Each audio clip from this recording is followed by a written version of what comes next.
I'm Chris, you're watching FRAG-MENTAL. In this video I'm sharing my thoughts on Amouage's latest release, Interlude Black Iris, and I'll be comparing it to the original Interlude Man. Stay tuned.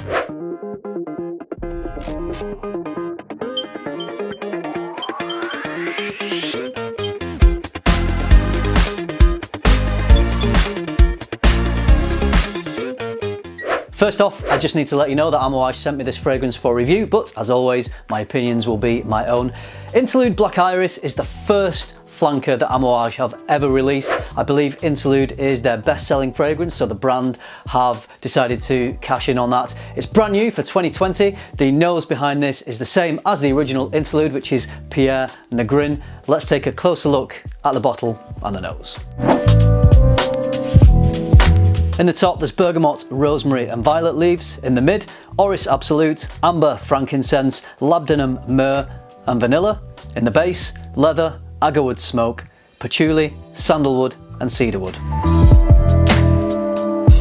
Okay, so the first thing to mention is that the bergamot here in the opening does not give a citrus accord, certainly not to me anyway. So I think the bergamot is probably there just to provide some lift and diffusion. These kind of lively Hesperidic citrus notes are often in a fragrance to just give some diffusion, to add to that initial projection, but we don't always get a citrus accord from them. So yes, no citrus for me in the opening of this. What I do get is a leather accord combined with a violet leaf, and it's the combination of these two notes that seem to give this fragrance quite a wet opening, I describe it as opposed to the much drier, spicier opening that I get from the original Interlude.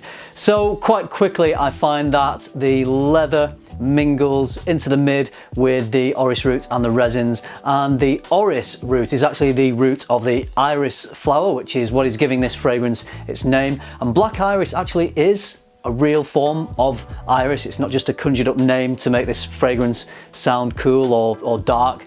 It's a flower that exists natively, I believe, to Jordan. Now I'm not sure whether this particular black iris flower or the root of it has been used in this fragrance, but it is definitely a flower that exists. The orris here I think is orris butter, which is what we get from the orris root. So this is not going to give you an iris accord that you might associate with things like the Prada L'Homme line or some of the Dior Homme line, which is often described as a makeup type of powdery iris smell.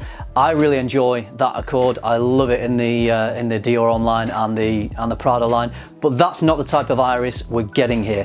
So the orris butter gives this sweet floral aroma mixed with some woodiness and some earthiness, and the overall texture is one that is buttery and smooth. So that's the type of accord you're going to get from this. It's more of a creamy, buttery, smooth type of orris or iris. The two main notes that I get from this are the leather and this lovely smooth buttery iris, and then they seem to be supported by resins and incense and sweet warming woods. I have it sprayed here, and the woods here are a little bit sweet, a little bit creamy. They remind me of sitting in a sauna. You get in a sauna, you throw the heat on, and suddenly you get this lovely sweet woody aroma all around you. So it kind of makes me think of that. There's also a bit of a smoky accord in here. I wouldn't say quite as much as the original Interlude, but there's definitely some kind of sweet smokiness going on. And then there's vanilla, which is just sweetening up the whole composition. The overall smell of black iris just makes me think of walking into a shoe shop. You know, you can smell all that soft polish leather around you, and you've got the excitement that you're buying a new pair of shoes. So it's kind of got that smooth leather accord, definitely not a harsh leather. In fact, smooth is how I would just describe the whole fragrance. I think it's a lovely, well-blended, smooth composition. It's quite a bit smoother than Interlude Man, which is a strong, potent, penetrating smell. It really owns a room when you walk into it. It's got this dark, mysterious vibe. Some people find it a bit too much, a bit too strong. Personally, I really enjoy it, but this certainly does tame the blue beast. It tones down the herbal aspect of the oregano and the rosemary. Still there, but not to the same degree, and it also tones down the smokiness as well. So whilst Interlude Man is this big projecting fragrance that fills a room, this is not going to fill a room. I'd say you're going to get at most about 2 meters projection off this, which is just a guess, but I think it's going to be around that. So if you want people to smell you, if it's important that other people around you smell you, then they'd have to be getting a little bit closer to you within those 2 meters. So you might want to wait until social distancing restrictions are lifted.